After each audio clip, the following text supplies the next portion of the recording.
Assalamualaikum warahmatullahi wabarakatuh. Perkenalkan, nama saya Cindy Aulia dari kelas 12 MIPA 2 SMA Negeri 1 Kabandungan. Pada video kali ini saya akan menganalisis buku novel yang berjudul Ayat-Ayat Cinta.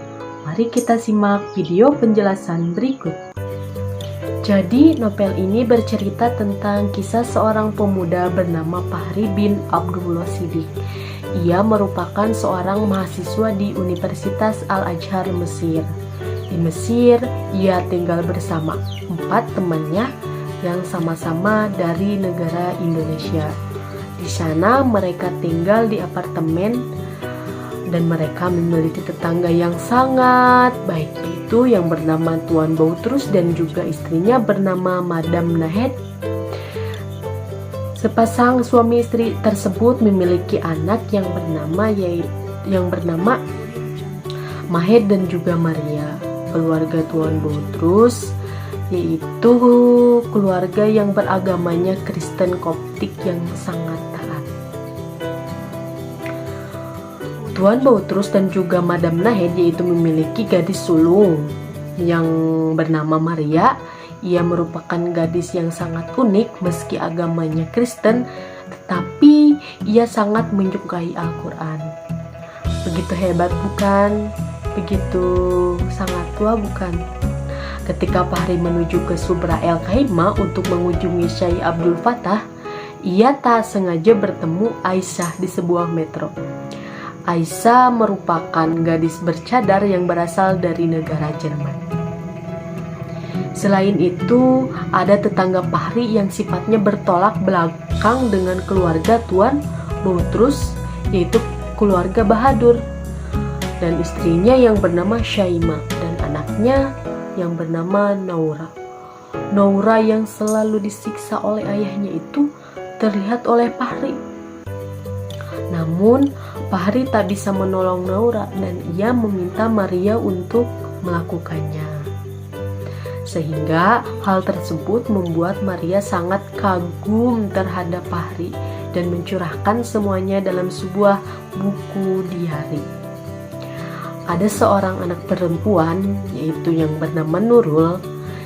Nurul adalah anak seorang kiai terkenal yang juga mencari ilmu di negeri Mesir. Dan ialah perempuan yang Fahri sukai, namun tak kuasa ia ungkapkan karena perasaan mindernya.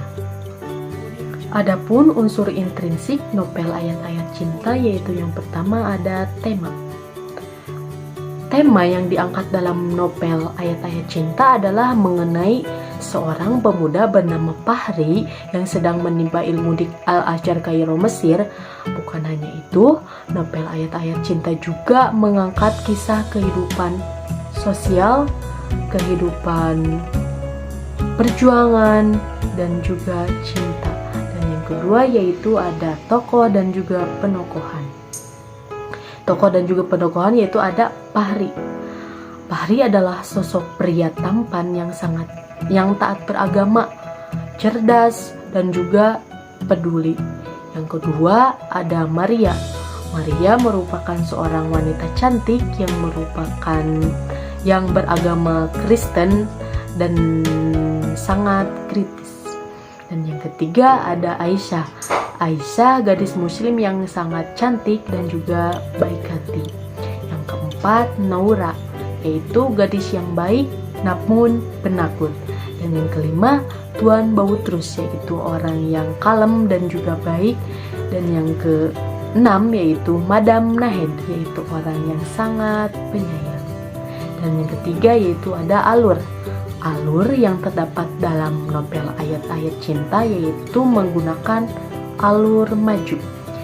Yang keempat latar tempat yaitu di Mesir, lebih tepatnya di kota Kairo Al-Azhar, di plat, masjid, rumah sakit, restoran, San Stefano Alexandria, dan juga penjara.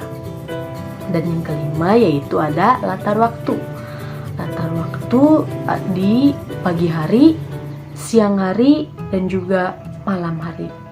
Yang keenam, sudut pandang. Sudut pandang yang digunakan yaitu sudut pandang orang pertama sebagai pelaku utama. Dan yang ketujuh yaitu gaya bahasa. Gaya bahasa yang sederhana, mudah dipahami, dan sangat mengalir saat membacanya. Dan yang ke-8 yaitu amanat.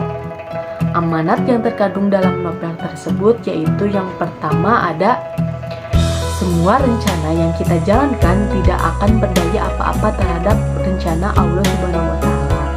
Dan yang kedua, sesama manusia hendaknya harus saling tolong-menolong terhadap sesama, terutama umat manusia. Selanjutnya, unsur ekstrinsik. Unsur intrinsik dari cerita novel tersebut yaitu yang pertama adalah latar belakang penulis, yaitu Habibur Rahma El-Shirazi lahir pada hari Kamis 30 September 1976.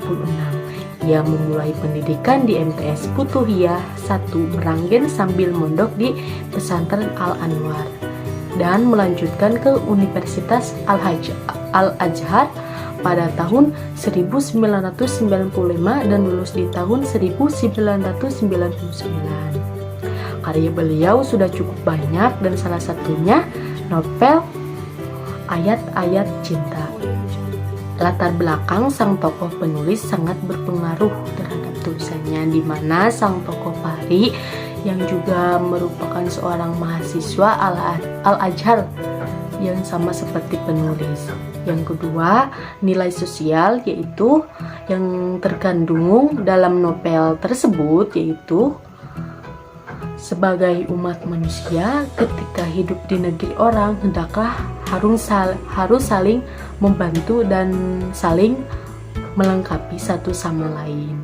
Dan yang ketiga, nilai moral yaitu nilai moral yang terkandung yaitu terletak pada sikap sang tokoh utama yang merasa tidak tahan ketika melihat seorang perempuan menangis. Hal tersebut membuktikan bahwa ia memiliki jiwa kemanusiaan yang tinggi. Yang keempat, nilai pendidikan. Nilai pendidikan yang terkandung dalam novel tersebut adalah ketika sang tokoh memberikan ilmu kepada orang lain walaupun hanya satu ayat, seperti yang tertera dalam kutipan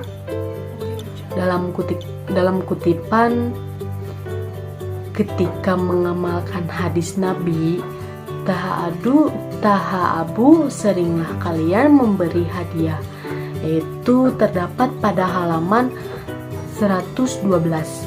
Yang kelima, nilai budaya yang terdapat dalam novel Ayat-Ayat Cinta yaitu budaya Mesir, di mana orang Mesir memang suka berbicara. Kalau sudah berbicara, ia merasa benar sendiri. Hal tersebut dapat dilihat di halaman 36. Mungkin itu saja yang bisa saya sampaikan. Mohon maaf bila ada kesalahan kata. Wabillahi taufiq wal hidayah. Wassalamualaikum warahmatullahi wabarakatuh.